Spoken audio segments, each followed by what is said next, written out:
J'espère que vous allez bien. Et pour ceux qui sont à la maison, qui nous regardent aussi, j'espère que ça va bien pour vous aussi. C'était bon. Merci, Judith. Même quand on a les problèmes techniques, c'est bon d'avoir quelqu'un qui est capable de s'adapter et de nous aider dans la louange. Merci beaucoup. Alors, comme Daniel a annoncé dimanche passé, OK, ça marche pas. Nous commençons une série sur la grâce. Alors, il y a plusieurs dimanches cédulés pour cela, donc je continue sur le sujet. Et le sujet, c'est la grâce qui sauve et la grâce qui soutient. Deux sortes de grâce. Donc, voilà, je peux regarder l'écran de toute façon. Voilà. Donc, et dans ce message, dimanche passé, Daniel a parlé de la grâce commune et la grâce spéciale.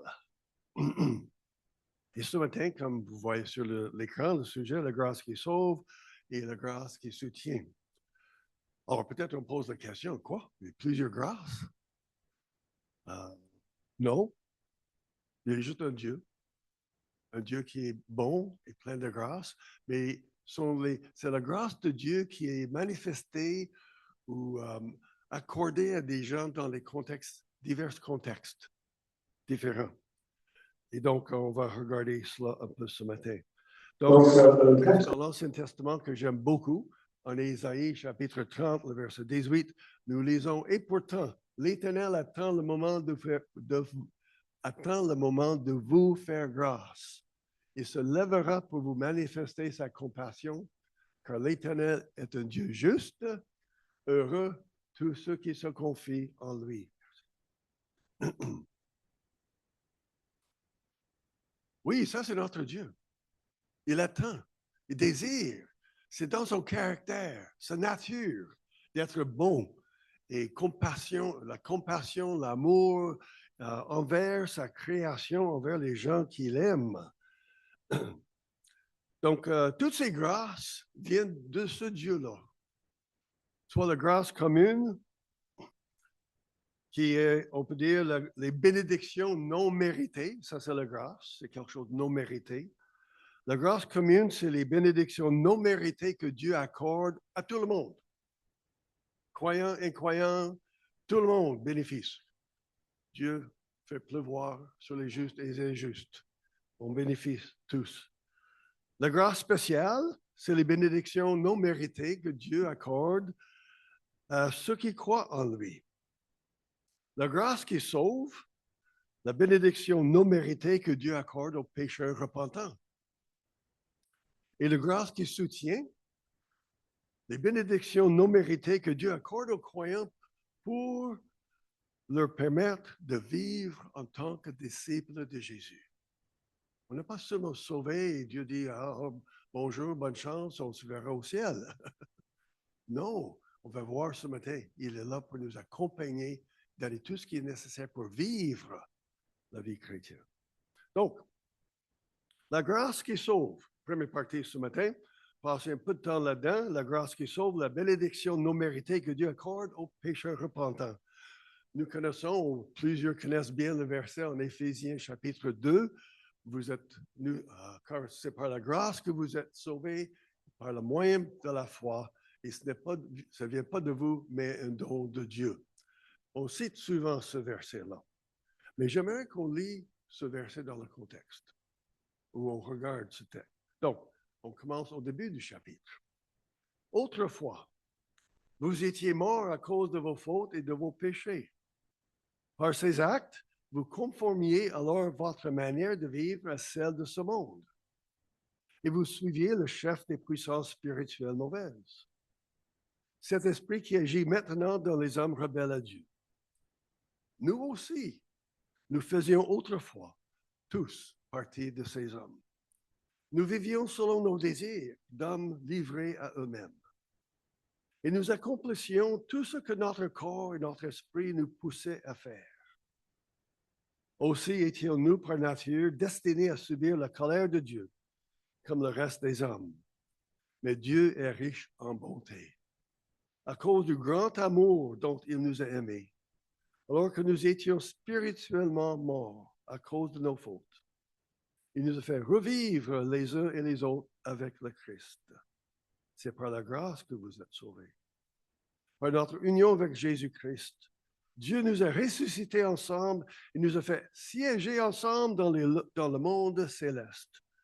Il l'a fait afin de démontrer pour tous les âges à venir l'extraordinaire richesse de sa grâce qu'elle a manifestée en Jésus-Christ par sa bonté envers nous. Car c'est par la grâce que vous êtes sauvés, par le moyen de la foi. Cela ne vient pas de vous, c'est un don de Dieu. Amen. Oh, excusez. Ce n'est pas le fruit d'œuvre que vous auriez accompli. Personne n'a donc raison de se vanter.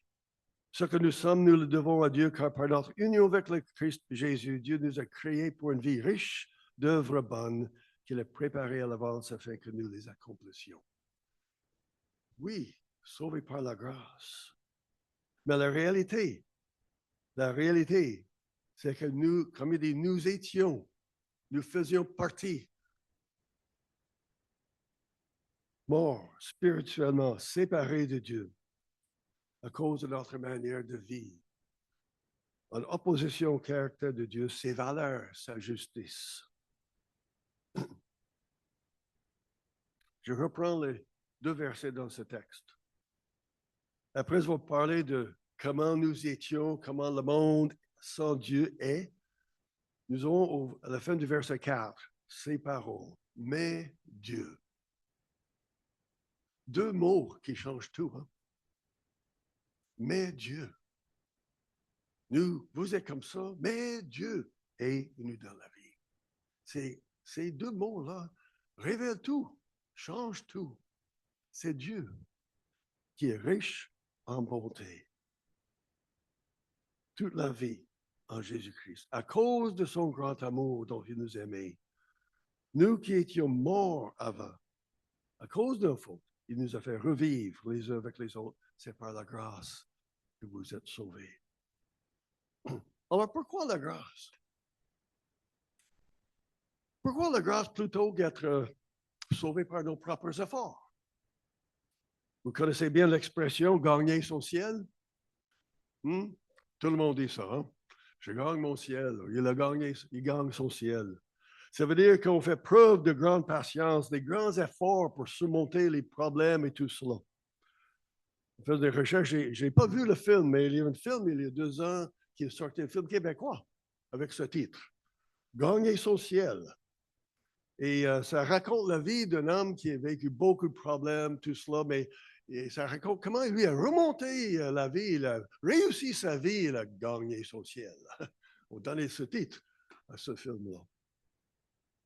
Mais la chose, c'est qu'il y a beaucoup de gens qui ont cette pensée ou cette attitude en pensant à Dieu, la vie éternelle, la vie après la mort.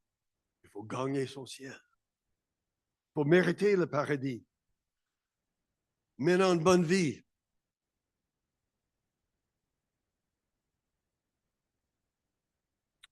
Ou,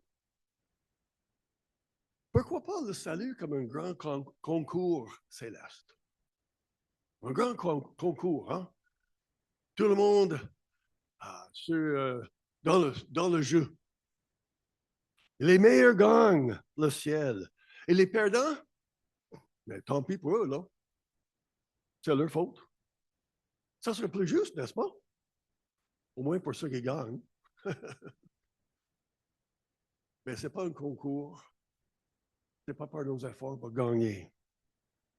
Pourquoi la grâce? Plutôt que d'être sauvé par nos propres efforts, parce que la barre est trop haute.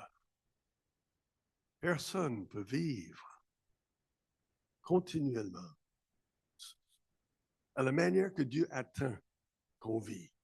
Sa justice, son amour, sa compassion, sa sainteté. Qui peut faire ça? Qui peut vivre comme ça? Alors pourquoi la grâce? Qu'on a bien lu. Personne ne peut se vanter.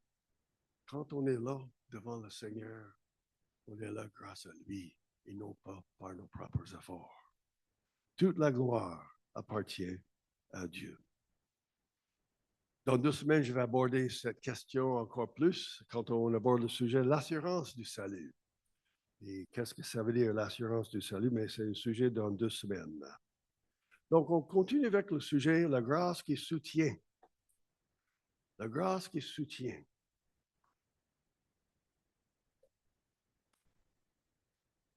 Pour ceux qui connaissent l'anglais, on dit saving grace and sustaining grace.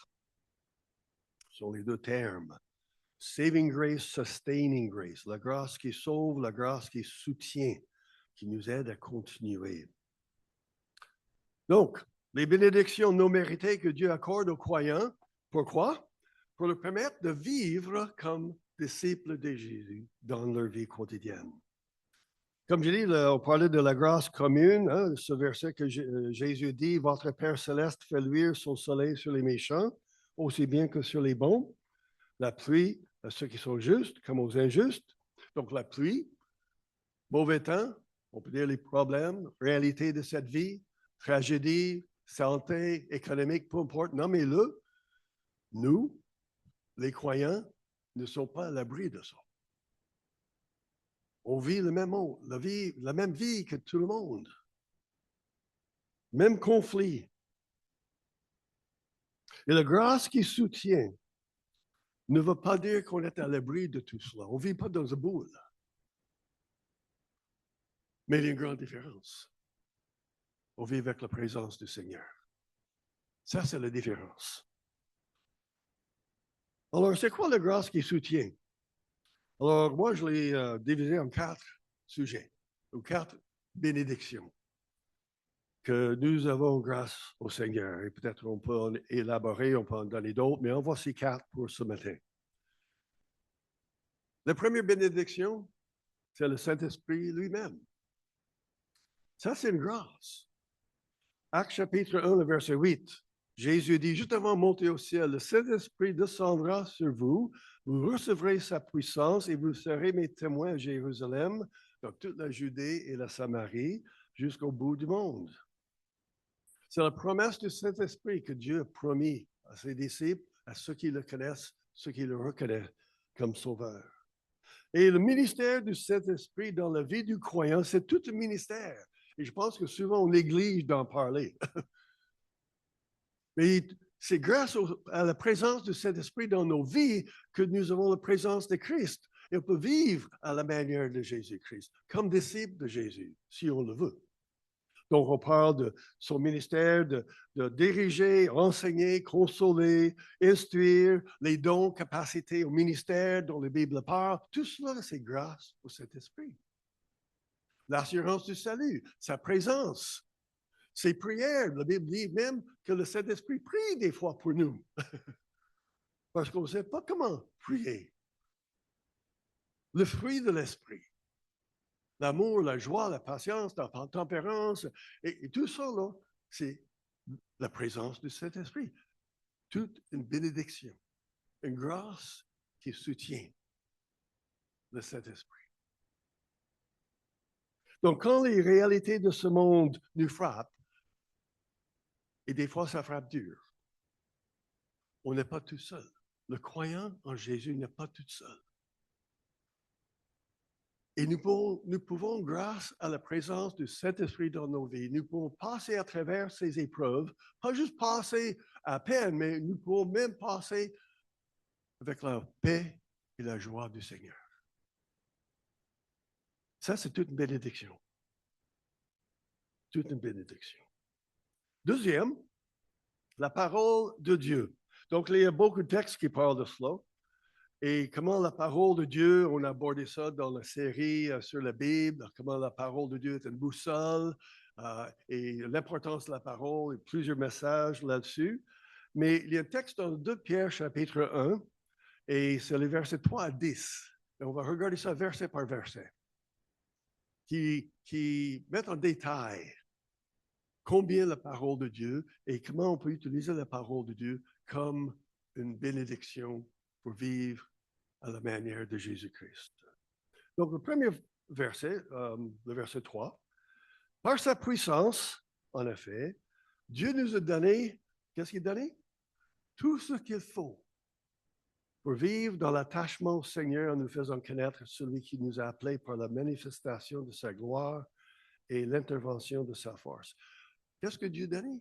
Tout. Voyez-vous le mot tout là? Ça veut dire, écoutez, il ne vous manque rien. Ça vous arrive des fois à penser, ah, je ne peux pas.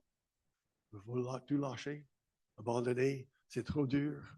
Il me manque ceci, il me manque cela, spirituellement, ou les capacités de continuer de vivre comme croyant dans ce monde, en famille, au travail.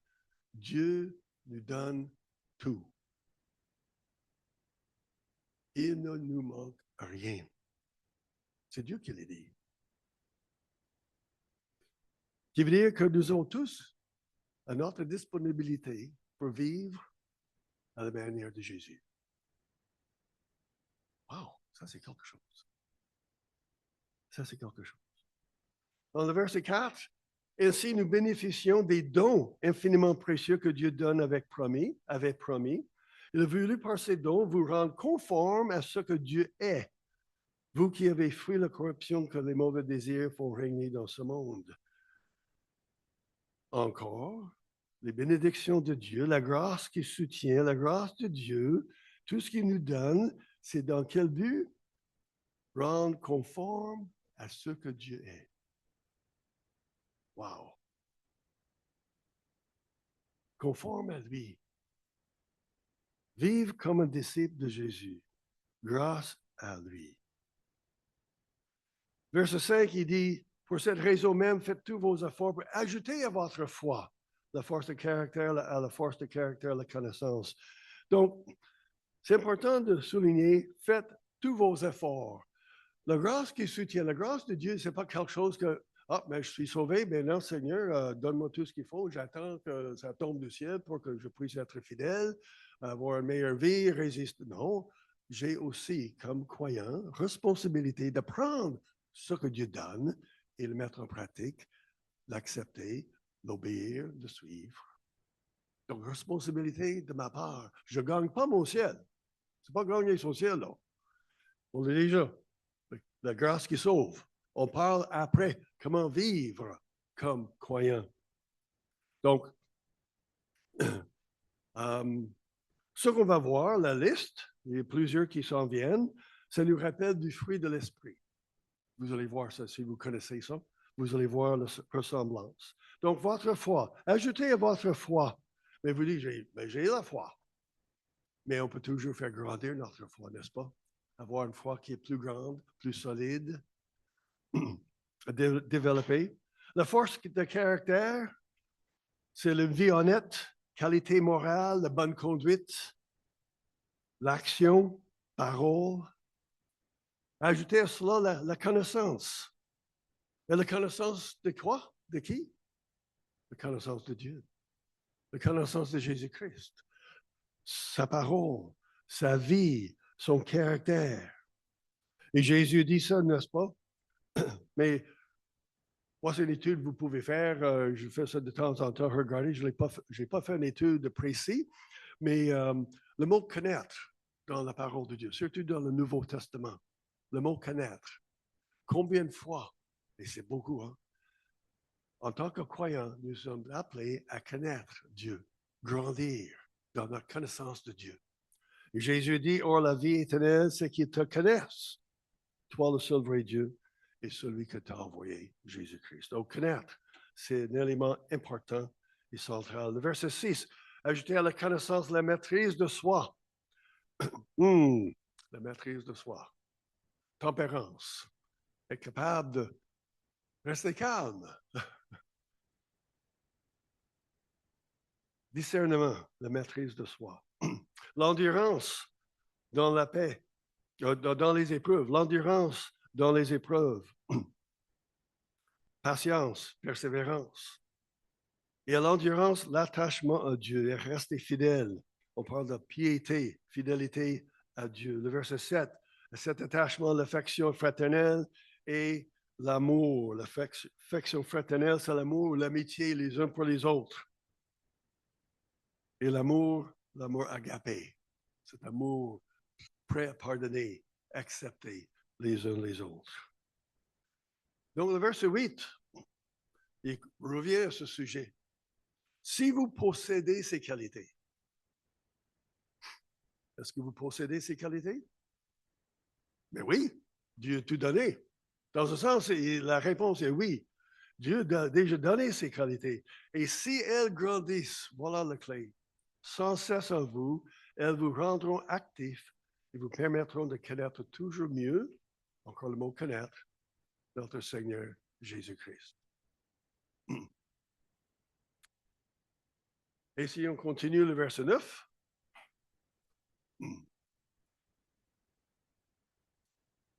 car celui à qui elles font défaut est comme un aveugle.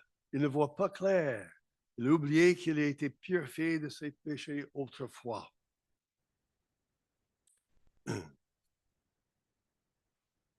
Voyez-vous, on parle ici des gens qui sont déjà sauvés par la grâce, n'est-ce pas? Ils étaient purifiés de leurs péchés. Donc, ils sont sauvés par la grâce. Mais tout cet aspect de grâce qui soutient, suivre, obéir, grandir dans la foi, néglige complètement. Ils font défaut comme un aveugle. Encore, notre responsabilité de prendre ce que Dieu nous donne, car sinon on va manquer. On va manquer tellement de bénédictions que Dieu a pour nous. Et le dernier verset dans ce texte, c'est pourquoi, et il revient encore, puisque Dieu vous a appelé et choisi, redoubler, pas juste faire les efforts, mais redoubler les efforts pour éprouver dans toute leur force les effets de cet appel et de ce choix, car si vous agissez ainsi, vous ne tomberez jamais. Donc, redoubler pour éprouver. Donc, un disciple de Jésus, mais n'importe quel disciple, c'est quoi il y a plusieurs aspects importants pour un disciple. Un disciple va écouter, n'est-ce pas, le maître. Il va poser des questions, mieux comprendre, apprendre. Mais une chose que chaque disciple doit faire, c'est suivre. Et pour suivre, on doit se lever et on doit marcher. On suit le maître. Redoublez vos efforts pour éprouver les effets de cet appel. Dieu vous a appelé, Dieu nous a tout donné. Ça, c'est la grâce de Dieu. Donc, troisième, la prière, une autre bénédiction, un privilège que Dieu donne aux croyants. Et nous avons ce texte en Hébreux chapitre 4. Approchons-nous donc avec assurance du trône de la grâce afin d'obtenir compassion et de trouver grâce pour être secouru au moment opportun. Je trouve intéressant que le nom du trône, c'est le trône de la grâce. Il dit, approchez-vous du trône de Dieu. Un Dieu qui est saint, un Dieu qui est juste. Oui, il est saint, il est juste, c'est le trône de Dieu. Mais ce trône est décrit comme un trône de grâce. Pourquoi? Quand nous sommes dans une épreuve, quand la réalité de la vie nous frappe et on est vraiment découragé, on a des grandes décisions à prendre et ça ne va pas bien, peu importe ce qui arrive dans notre vie, on n'a pas besoin d'entendre parler d'un Dieu qui est le grand créateur, Dieu qui est juste. On a besoin de la grâce. On a besoin de la grâce pour nous aider à passer à travers. D'autres moments, on va apprendre davantage sur Dieu, sa justice, Créateur, l'Éternel. Mais dans ces moments difficiles, c'est la grâce, la compassion, l'accompagnement, l'encouragement dont on a besoin. Le trône de la grâce. Et si vous voulez lire là-dessus, lisez les psaumes. Oh, combien les psaumes décrivent la réalité de la vie humaine et la présence de Dieu, son secours. Et la prière, la prière, on peut prier n'importe où, n'importe quand, n'importe où, dans n'importe quel contexte. Il n'y a pas de limite. et pas un endroit. Là, quelque chose arrive subitement. On n'a pas le temps de se mettre à genoux, de prier le matin. Ça arrive et un court de prière. Le bon larron, qu'est-ce qu'il a prié sur la croix? Seigneur, souviens-toi de moi. C'était ça sa prière. Ce n'est pas longue prière avec les beaux mots théologiques et tout cela. Vous ne connaissez pas ça? Souviens-toi de moi. Au secours. C'est une prière. Au secours. Viens. Dirige-moi. Guide-moi.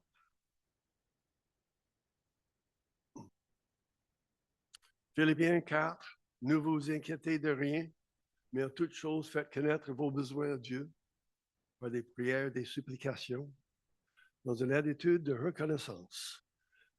Et la paix de Dieu, qui dépasse tout ce que l'on peut, tout ce que l'on peut comprendre, gardera votre cœur et vos pensées en Jésus-Christ. Amen. La prière. La quatrième bénédiction que je voulais souligner, c'est vous et moi, nous ensemble, l'Église locale. Ça, c'est toute une bénédiction. Quand on parle de la grâce qui soutient. Les versets dans un Thessaloniciens, chapitre 5, il dit, c'est pourquoi encouragez-vous les uns les autres et aidez-vous mutuellement à grandir dans la foi, comme vous le faites déjà.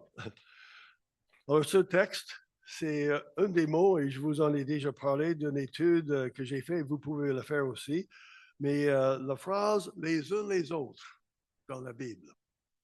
Combien de fois la phrase « les uns les autres » se trouve dans la parole de Dieu? Les uns les autres, ça c'est la communauté de croyants, les frères et sœurs, l'Église locale, ceux qui connaissent le Seigneur. Et voici une liste, il y a au moins une trentaine ou plus de phrases. Aimez-vous les uns les autres. Ayez les uns pour les autres une égale considération. Accueillez-vous les uns les autres. Soyez humbles dans vos rapports mutuels. Supportez-vous. Parlez selon la vérité les uns les autres. Soumettez-vous les uns aux autres. Avertissez-vous. Instruisez-vous. Encouragez-vous. Aidez-vous. Ça continue, ça continue, ça continue. L'importance. Pas juste l'importance. Le privilège. Le privilège d'être dans une communauté. Oui, il y a l'Église de Jésus-Christ, l'Église universelle. Tout le monde appartient à l'Église de Christ, ceux qui le connaissent comme sauveur. Mais il y a aussi des églises locales comme la nôtre, qui sont un peu partout, où on s'encourage à continuer. La grâce qui soutient est évident aussi dans la communauté des croyants.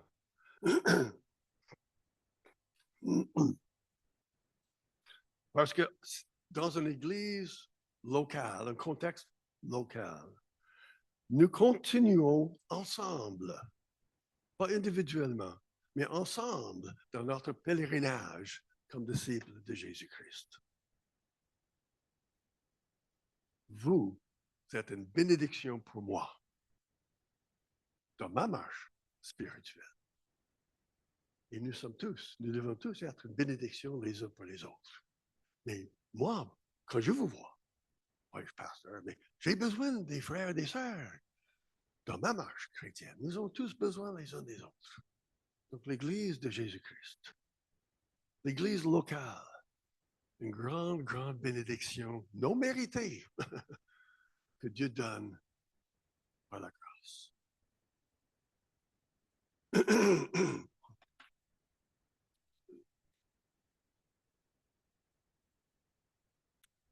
Et on ne peut pas aborder cette question de ce sujet de la grâce qui continue, la grâce qui soutient, excusez.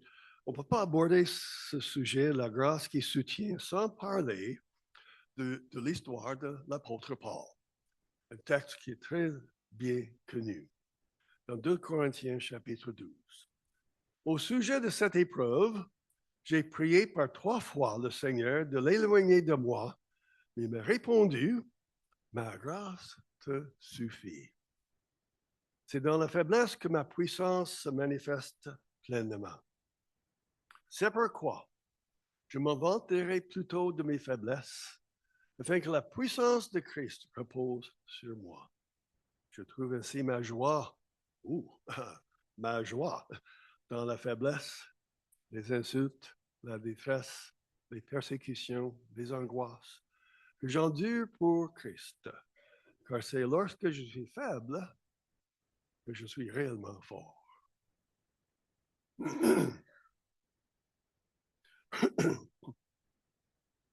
Ma grâce te suffit. On pense son problème, c'est un problème avec ses yeux. Au moins, c'est un problème physique que l'apôtre Paul vivait, qui affectait sa vie, mais aussi avait un impact sur sa vie spirituelle. Et il était vraiment troublé par cela. Donc, il priait. Si Paul priait, il priait fort plusieurs fois que le Seigneur l'enlève, parce que pour lui, si je n'avais pas ce problème, je pourrais être encore plus efficace, n'est-ce pas? Je peux être plus efficace pour toi, Seigneur. Faire plus pour toi. Et qu'est-ce que Dieu dit? Non. Ma grâce te suffit. Donc, c'était à Paul de persévérer, de continuer à faire confiance en Dieu en vivant cette épreuve.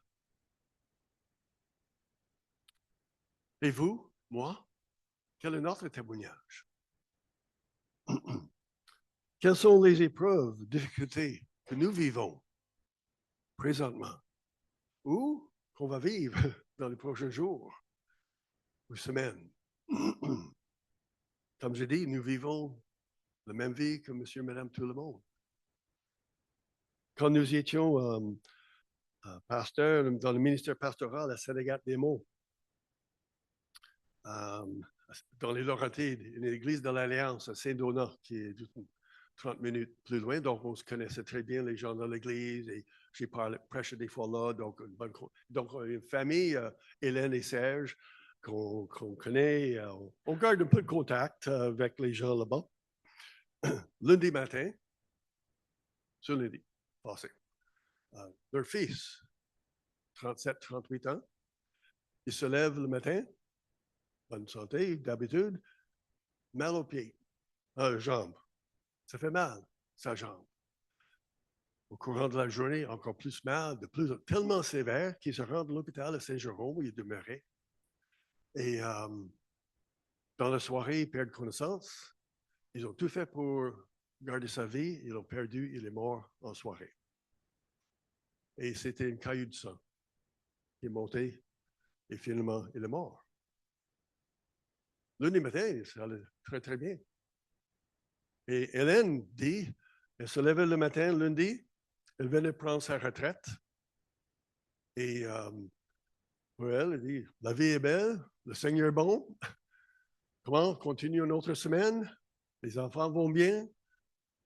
Et le soir, son fils est décédé.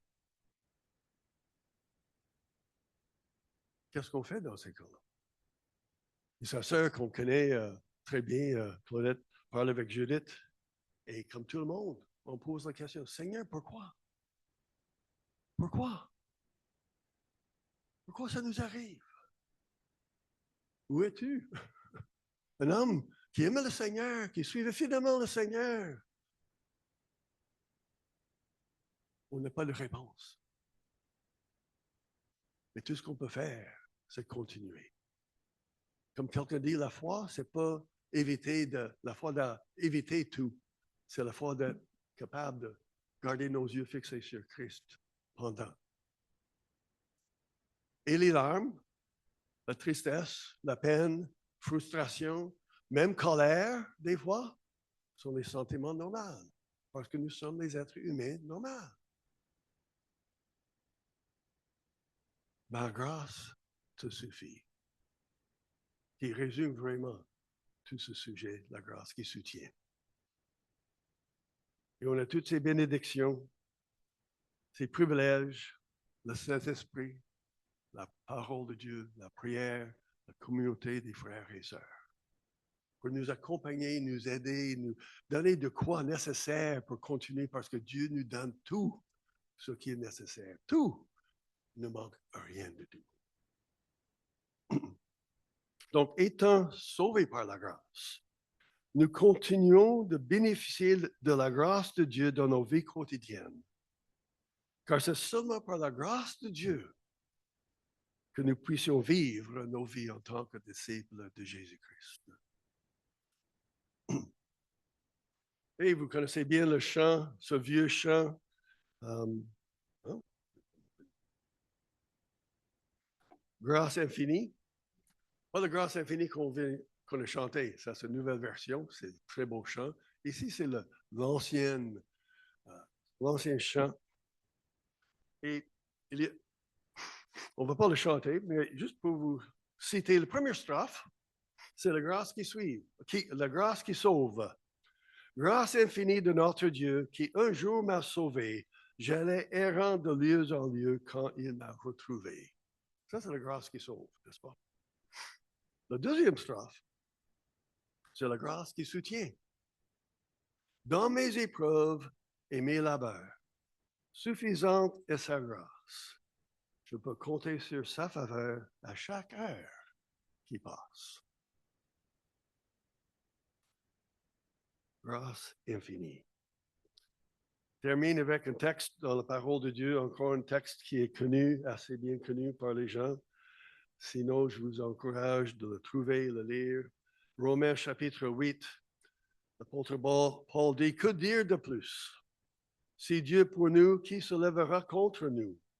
Lui qui n'a même pas épargné son propre Fils, mais l'a livré pour nous tous, comment ne nous donnerait-il pas aussi tout avec lui? Qui accusera encore les élus de Dieu? Dieu lui-même les déclare justes. Qui les condamnera? Le Christ est mort, bien plus, il est ressuscité. Il est à la droite de Dieu et il intercède pour nous. Qu'est-ce qui pourra nous arracher à l'amour du Christ? La détresse, l'angoisse, persécution, faim, misère, danger, l'épée, car il nous arrive ce que dit l'Écriture. À cause de toi, Seigneur, nous sommes exposés à la mort à longueur du jour. On nous considère comme des moutons destinés à l'abattoir. Mais dans tout cela, nous sommes bien plus que vainqueurs par celui qui nous a aimés. Oui, j'en ai l'absolue certitude. Ni la mort, ni la vie, ni les anges, ni les dominations, ni le présent, ni l'avenir, ni les puissances, ni ce qui est en haut, ni ce qui est en bas, ni aucune autre créature. Rien ne pourra nous arracher l'amour que Dieu nous a témoigné en Jésus-Christ, notre Seigneur. Amen. Que le Seigneur vous bénisse.